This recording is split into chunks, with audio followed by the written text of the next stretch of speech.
Welcome back viewers in the SEO course. ये हमारा 4th lecture है। अगर पिछले लेक्चर्स आपने वॉच नहीं की है तो डिस्क्रिप्शन के अंदर और फर्स्ट कमेंट के अंदर आप लिंक मौजूद है, उस पर जाके सारी वीडियोस वॉच करें और इस चैनल को सब्सक्राइब करें ताकि आने वाली वीडियोस आपको मिल सके।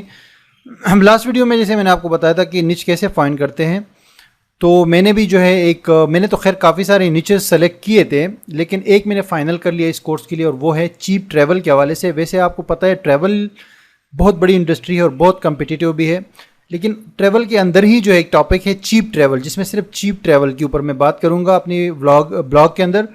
और उस पर मैंने अभी जो है इरादा किया कि उस पर मैं काम करूं, क्योंकि मैं ट्रैवलिंग की इंडस्ट्री में ऑलरेडी हूं। मेरी वेबसाइट है flyingtoworld.com, तो इसीलिए मैंने कहा ये इस पर मेरे लिए ईजी होगा। वैसे और भी मैंने टॉपिक सेलेक्ट की है, लेकिन ये कि मैं इस कोर्स में आपको ये वाला दिखाऊंगा, बाकी पे भी मैं काम करूँगा।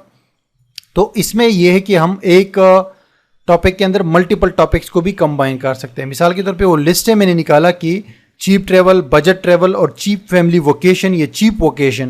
तो ये 4-5 टॉपिक्स को मिला के हम इस पे एक ही वेबसाइट बना सकते हैं। जैसे चीप ट्रैवल हम बनाएंगे तो बजट ट्रैवल भी उसी से रिलेटेड है, चीप फैमिली वोकेशन भी उससे रिलेटेड है। तो बेसिकली रिलेटेड जितने भी टॉपिक्स होते हैं वो आप इंक्लूड कर सकते हैं जो करीब करीब होते हैं उसके। अब ये तो मैंने सेलेक्ट कर लिया। अब इसको मैंने डोमेन नेम लेना है। अब 2 तरीके हैं कि एक तो आप पहले कीवर्ड रिसर्च कर लो मुकम्मल तौर पे, और एक ये कि आप पहले डोमेन ले लो और वेब होस्टिंग ले लो और बस उसको रख लो आराम से, फिर कीवर्ड रिसर्च कर लो। क्योंकि कीवर्ड रिसर्च में भी आपको 4-5 दिन लग जाते हैं अगर आप एक पूरी लिस्ट बनाते हैं 20-25 कीवर्ड्स की, और उस पर फिर बाद में आर्टिकल लिखते हैं। फिर जैसे वो कीवर्ड ख़त्म हो जाते हैं तो फिर आप और कीवर्ड ढूंढते हैं। लेकिन दोनों काम आप जैसे भी करना चाहे तो कर सकते हैं। अगर आप डोमेन नेम और वेब होस्टिंग पहले लेना चाहे तो पहले भी ले सकते हैं, बाद में लेना चाहे तो बाद में भी ले सकते हैं। पहले कीवर्ड रिसर्च कर लें तो it's not a big deal, ठीक है। लेकिन अभी हम जो है चूंकि डोमेन नेम जो है यहाँ पे देखते हैं और कोशिश करते हैं फाइंड करते हैं। अब डोमेन नेम के लिए ना आप शुरू में ना आपको पता नहीं होता, क्योंकि डोमेन नेम बहुत ज़रूरी है एसईओ के लिए। डोमेन नेम कोशिश करें कि आपका शॉर्ट हो, 1 वर्ड का हो तो ज़्यादा बेहतर है, लेकिन 1 वर्ड्स का आजकल मिलता नहीं है। तो 2 वर्ड्स का आप डोमेन नेम रखिए जो लोगों को याद हो, वो ज़्यादा बेहतर होता है, क्योंकि जो आपके विजिटर्स होते हैं उनको याद होगा वो, तो वो बार बार आपकी वेबसाइट पे आ सकते हैं। और 3 वर्ड से तो आपने बिल्कुल आगे नहीं जाना, और कोशिश करें कि 3 वर्ड्स का भी जो है अवॉइड करें। तो अब मिसाल के तौर पर अगर हमारा बजट ट्रैवल के हवाले से अगर हम यहाँ पे लिखते हैं तो ये ऑलरेडी किसी ने जो है एक्वायर किया है डोमेन, तो हमें budgettravel.com नहीं मिलेगा। अलबत्ता ये जो डोमेन नेम सजेशन वाला टूल है instantdomainsearch.com एक वेबसाइट है, इसमें जब आप लिखेंगे तो ये आपको सजेशंस देगा कि ये आप वाला तो अवेलेबल नहीं है, लेकिन और कुछ अवेलेबल है, ठीक है। अगर हम सिर्फ ट्रैवल लिखते हैं यहाँ पे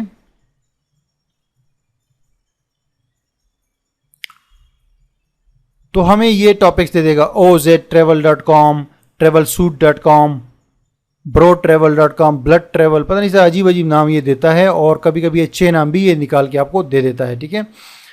तो इस पे अगर आपको नहीं मिला ना तो आप अपना कीवर्ड यहाँ पे लिख दो। ये कीवर्ड का इस टूल का नाम है namemesh.com। यहाँ पे भी आप सिंपली अपना कीवर्ड लिख सकते हैं।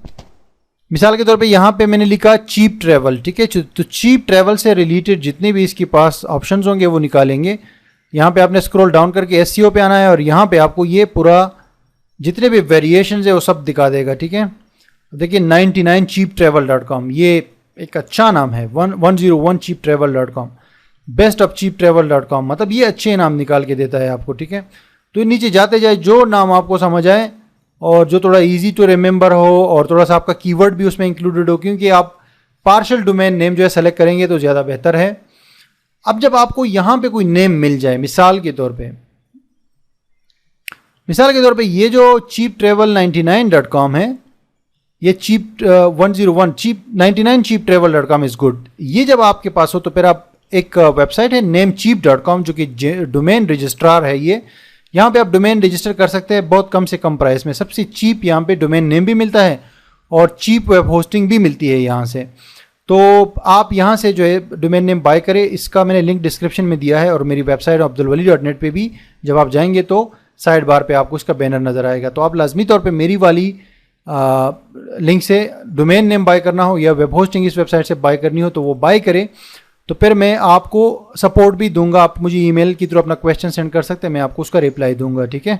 और यहाँ पे क्या है कि अब जैसे मिसाल के तौर पे ये हमारे पास डोमेन नेम है 99cheaptravel.com, तो ये जब मैंने यहाँ पे लिखा और मैं सर्च करूँगा तो यहाँ पे ये मुझे आ जाएगा कि ये अवेलेबल है और इसको मैं बाय कर सकता हूँ। ये आप देख सकते हैं 99cheaptravel.com 8.88 मतलब $8 और कुछ सेंट्स पे ये पर ईयर अवेलेबल है। मैं डायरेक्टली इसको बाय कर सकता हूँ, ठीक है। कोशिश करें कि ये नंबरिंग जो है ये आप ना ऐड करें। नंबरिंग मतलब ये 99 तो ये नंबर्स आ जाते हैं ना डोमेन नेम के अंदर, ये ऐड ना करें। लेकिन यहाँ पे ये बड़ा अट्रैक्टिव लग रहा है 99cheaptravel.com, तो ये ऐड ना करें क्योंकि ये थोड़ा सा फिर लोगों को रिमेंबर करना मुश्किल होता है। लेकिन यहाँ पे ठीक है। अब मैं तो ऑलरेडी अपना डोमेन नेम वो ले चुका हूँ। जब आप वेब होस्टिंग मेरे वाले लिंक से परचेस करते हैं तो आपको सेम प्राइस पे पड़ता है, आपको कोई इजाफी चार्जेस नहीं देने होते।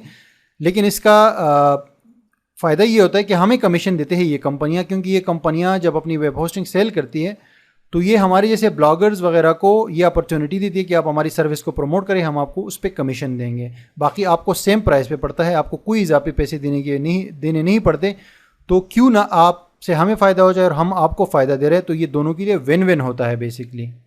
और उसके बाद जो है अगली वीडियो में मैं आपको अपना डोमेन नेम भी दिखा दूंगा और उसकी एक और शीट मैं आपको दूंगा जो एक्सेल की शीट होगी या गूगल शीट होगी, जिसमें हमारा एक और स्ट्रक्चर होगा कि हम डोमेन नेम के बाद जो है अपनी वेबसाइट के लिए कैटेगरीज कैसे सेलेक्ट करते हैं और उसके लिए कीवर्ड्स जो है कैसे तलाश करते हैं और कीवर्ड्स रिसर्च कैसे करते हैं। तो वो हम स्टार्ट करेंगे अगली वीडियो से।